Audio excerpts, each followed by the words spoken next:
Hey, it's Jordan. Delighted to be joined by Adrian Bell. You're running for Congress down in Texas, 14th District. And I wanted to speak with you because I remember you from the last cycle running. A strong progressive down there. Obviously, let's start with the coronavirus situation, which, I view as disastrous governance by your governor, obviously the president. Texas running out of hospital beds in a lot of areas. Can you kind of describe in the district you're running in how have things been as far as just the case count, relief you're getting from state and federal government? Okay, well, it's good to see you again, Jordan. Thank you for giving me the opportunity to just come and speak with you. The virus here is raging. It is getting increasingly worse. And so the current federal U.S. representative, he voted against the Families First coronavirus bill. And so we have not seen action from him. And even as though cases continue to increase, there's nothing from him. He's just absolutely saying nothing. And our family was just recently affected. My uncle passed away last Thursday from coronavirus and in Galveston County, which is a part of Texas 14. And the cases in Galveston County, 40% of the deaths have occurred since June 20th. I believe is the right date. So that's, right now, well, at that time, they had a count of 66. But one death is one too many, and it is no end in sight. We've got the conversation about opening up our schools safely, but the virus just continues to grow. And of course, it started at the federal level, and we didn't have the adequate testing facilities. There was no federal push from this representative to have testing sites in the district. And so the people are being left to fend for themselves. And it's a very sad situation because it didn't have to happen like this. Our family should not be struggling like this, or we're trying to figure out what it is that we need to do. Coronavirus is a public health crisis, and it became political, which just made it worse and made our deaths occur unnecessarily. And sorry to hear about your uncle. That's terrible. Randy Weber is who you're running against. And I see this kind of on a bigger level because the first bill, which was a $4 to $6 trillion giveaway to corporations, the Democrats agreed to the unemployment, which on paper looked good, the $600 a week extension, but that's up now. And basically, Democrats gave away their leverage. There is really nothing being proposed nationally for people who have lost their health care because health care is obviously tied to jobs. We're facing an unprecedented eviction crisis. If you were elected as a Democrat, what would you be proposing? Because obviously, there's the progressives are on the move. You're for Medicare for all, I've seen, and other things. What would you be proposing as opposed to just these short-term extensions of unemployment and things? Right. Well, first of all, Randy Weber voted against those bills. I would have voted for the people, and I would have voted for that because does it solve all of our problems? No, but it's a pandemic. We need emergency help. And with the unemployment benefits expiring on the 25th in Texas, and one of our areas, Beaumont, has a 13% unemployment rate. Well, Jefferson County, but Beaumont is the largest city. They have a 13% unemployment rate. That's 13% of our family and friend and neighbors who are going to lose that $600 unless the Senate acts quickly. And of course, they just got back to work and they haven't done anything yet. I would be pushing for health care. Health care should not be tied to unemployment. As millions and millions have lost their jobs, they've also lost their unemployment. When you lose their health care insurance, we now have Americans who are on the precipice of losing health care, being unemployed, being homeless, all at the same time within a few months with no reason or no cause of their own. And so we should be pushing for health care for everyone that is not tied to employment. We should be pushing for affordable housing, pushing to make sure that right now that there's no evictions that are going on to where we're putting people out on the street. it is time for school to start back. So we've been having the conversations of safe schools. Well, if you have students that are now being evicted and become homeless, that adds to trying to learn when you don't have a home. So I would be pushing for affordable housing, pushing for housing for people staying, evictions, also health care for everyone, and jobs. People want to work. And because you're unemployed during this pandemic, there are no jobs for you to go to. So what are we going to do? Well, Green New Deal brings in new jobs. We've got to look and realize that COVID has changed America. It's definitely changed education. And we need to transform with COVID and look at things in a different light and make some changes that are long lasting, not the temporary, but we need temporary so people can get through. But we do need some permanent resolutions to the problems that people are facing in America. And can you kind of talk about, because, Bernie ran obviously on Medicare for All, Green New Deal, these types of things, that he was called a radical. The Joe Biden, more establishment Democrats said this was going too far. But all the holes in our structural society he's been talking about are just totally on display right now. I mean, you're talking about healthcare without healthcare tied to employment. I mean, the pandemic is getting worse. We've seen record case counts every day. Imagine if you have no healthcare and you're worried about going to get tested or getting treatment because of going bankrupt because of that. That only perpetuates the virus. Can you kind of talk about how do you, if you're elected, join the squad and these other legislators on moving the ball on something like Medicare for All? Well, my whole reason for running for Congress is to take back the seat of Texas 14 for the people. And it is not to just bring what I think should be going on in Congress, but it's to actually bring back the voices of the people, because that's one of the purposes of Congress, is to enact laws and to bring the voice of the people to Congress. And that's what I intend to do. The people in District 14 need jobs. That's what I'm going to do, is enact legislations to help create jobs. The people need affordable housing. We live in the Gulf Coast area, which is prone to hurricanes. And as you know, we're in a hurricane season. And so not only do we have the concerns of coronavirus, we also have the concerns of a hurricane coming through. Climate change is real. We need to make sure that we are addressing the changes due to climate change now and not trying to wait 10 more years to make that happen. Mental health services, that's one expansion that has been talked about in Medicare for All. When this pandemic is over, mental health services need to be readily available for people who have been isolated, all the fear that's going on, the anxiety, all the mixed messaging that comes from the federal government, where people don't know if it's a conspiracy or what's going on. So there's a lot of confusion going there. So we need mental health services to help people. We need to just make sure that we are doing policies. For me, they're not radical. What's radical about someone having health care insurance? People get sick. When you go to get COVID tested, there's some places that are charging you to get tested. Everybody can't afford that. So you're not going to get tested because you can't afford it. COVID testing should be free. We should make sure that that's a part of our legislation. But so the policies that are being talked about, they're not radical. They are everyday policies to help everyday Americans have a better life and take care of their children and raise their families and live in a neighborhood that's safe from crime and safe from environmental pollution and be able to have a home and just be able to experience the American dream, because we all still want it. But we got to have legislators who believe in the American dream and believe that it should be available to everyone, not just a few, but everyone.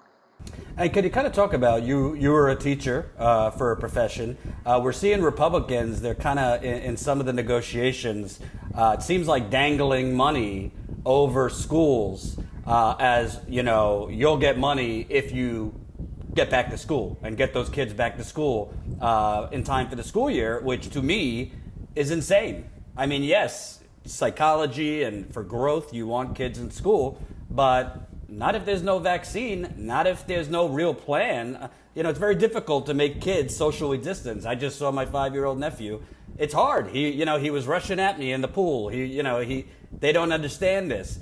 Can you kind of talk about this idea of, a back to school money, Republicans dangling to schools all over the country to rush back to school?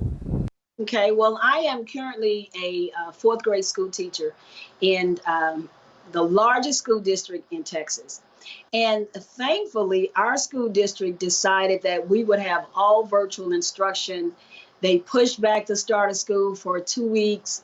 And based on the conditions in Houston, we will either continue with in-school instruction. We will continue virtually or start offering in-school instruction, but it's flexible. They're not saying, hey, this is just how it's going to happen. And I think that's one of the safe ways that we can start back education. We can utilize technology, and we can get our students back to learning.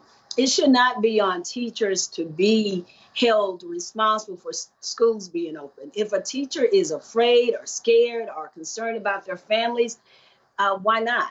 They should be. Federally, the budget money that the federal government gives out to the schools is a very smart part of a school district's budget. It's the state's responsibility for education. So the federal government may say, well, we're not going to give you this money, the one in the White House. But that's the state's responsibility to really administer money. The money that was received from the coronavirus bill, now that money that's been passed on to the states, that needs to go to the districts to be administered, because our students need technology, and we need to make sure that they should have already had technology, in my opinion. But now that this virus has hit, and like I said earlier, it has changed education, we just need to change with it. And so education has been poorly funded anyway. And this shows us that how we did not take education as a vital necessity when there was a plan to reopen America. Well, was there ever really a plan, Jordan, to reopen America? That's a good plan. I don't think so.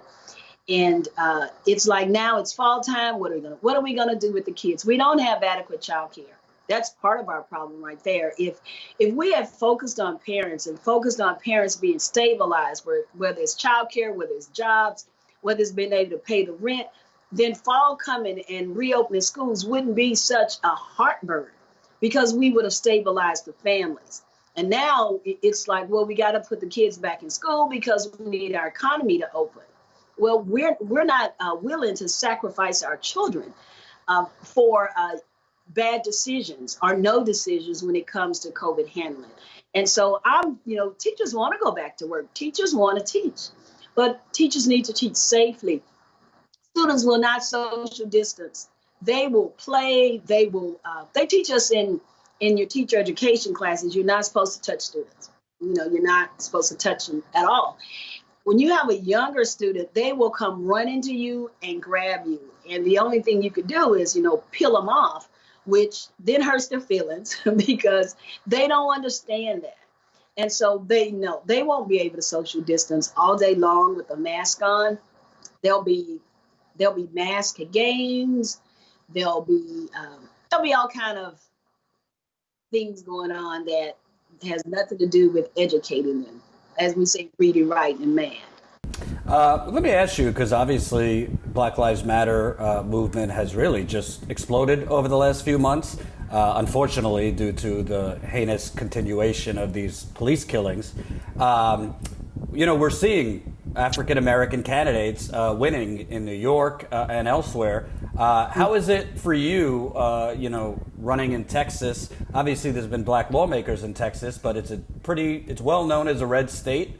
There's, with a history of racism and that kind of issues. What has been your view on the last few weeks of the BLM protests, the economic demands, and what would you like to see if you were in Congress? What's the first order of business? Is it police reform, more economic investment in these communities? What do you feel needs to be done immediately? Well, in Texas, African Americans are about 12% of the population. In Texas 14, we have around 30% minority. plus, give or take. And so there are a large amount of Black voters, Black residents. We talk about Beaumont. Beaumont is a majority Black city. And so we have had Black Lives Matters protest in Galveston County, in every city except one, and there's one coming up. There has been a protest, and the protests have been organized by high school students. They've been organized by different people that have not been a part of the political arena. And that is so refreshing to see. There was one young lady, she organized one, and she got 1,000 people that showed up. And she didn't do massive announcements, but we just hear people talk over and over. They're just kind of tired. And we all saw George Floyd die. We all saw at the same time, him die. So it wasn't anything that Blacks have never experienced or knew about or heard of, but it was something that collectively we saw. And a lot of people in our area, they're tired of what's going on, and they want some changes. One thing that I really want to see change is community development and community growth, and removing blight in Black neighborhoods and being able to support businesses. Because when we have small businesses that are thriving in the neighborhood, then the neighborhood thrives. No more food deserts. We have a lot of areas in our communities where there are food deserts. And so we need grocery stores with fresh produce, and whole food stores, or stores that, are more vegetable and fruit based. And so I will fight hard for economic revitalization, because if a family cannot function and have economic stability, the rest of it just doesn't matter, because you got to have a shelter, you got to have food, you got to clothing for you to be secure and to be able to go out and do other things. So that's one of the things that I'm going to fight for, is that, and then the homeless population, because doing all of this, what about the people that are homeless and they can't isolate because they're out on the streets? And last question, Texas is the typical political football. The Democrats have been trying to get it back blue for a long time. Certain areas seem to be becoming a lot more progressive. What is the state of your race? And, how are you campaigning during this pandemic, and how can people find out more? Well, we have been campaigning virtually, like every other campaign, and seeking to keep our voice out there so people know that they have a choice, seeking to let them know that the current representative is voting against their interests. When you have a representative, and there were 40 Republicans across the country that voted no to the Family First bill, we need to vote them out in November, because he's not concerned about what's going on with the families. Definitely not, our individual families. And so in this district, we see a lot more energy. Texas overall, I am so pleased to see the help that's coming in, the monies that are coming in to help Texas, because we know that we're just seen as just red. And folks, I volunteered and went to Ohio for President Obama's re-election campaign. I remember talking to a gentleman, and folks would say, "Where are you from? You got an accent." And I said, "Oh, I'm from Texas." And they would look at me like, "I'm sorry." And I was like, I love my state. It's not, I know it looks a lot worse on the outside, but we've been working so hard in Texas, registering voters, talking to people about issues to turn out the vote. And now we see poll numbers, any poll. And I'm not a big just believer in just look at a poll and that's how it's going to go. But we actually see polls that show our state as being a swing state, as being a battleground state. And so we can probably say we are the biggest battleground state in the country. And we are working hard to change and flip these seats. And Texas 14, we're going to take the seat back for the people. So you can reach out to us at voteforbail.com, sign up to volunteer. We are doing Canvas lit drops. We're doing a lot of phone banking, because we don't have any in-person events going on. So we are doing what we can do, and we're doing that to continue running well in our district. Thank you so much for taking the time. Everybody needs a teacher like you, and I wish you well. So happy to get your word out to the viewers. Thank you so much, and you stay safe. And we're going to keep running hard out here in Texas 14. All right, Thank you. take care. All right, bye-bye. Hope you enjoyed that last video. Hop on over to statuscoup.com where you can sign up for our email list and become a member for as low as $5 to $10 a month. Membership is how we grow. That's statuscoup.com/join. And remember, join our email list so we can grow the revolution with you.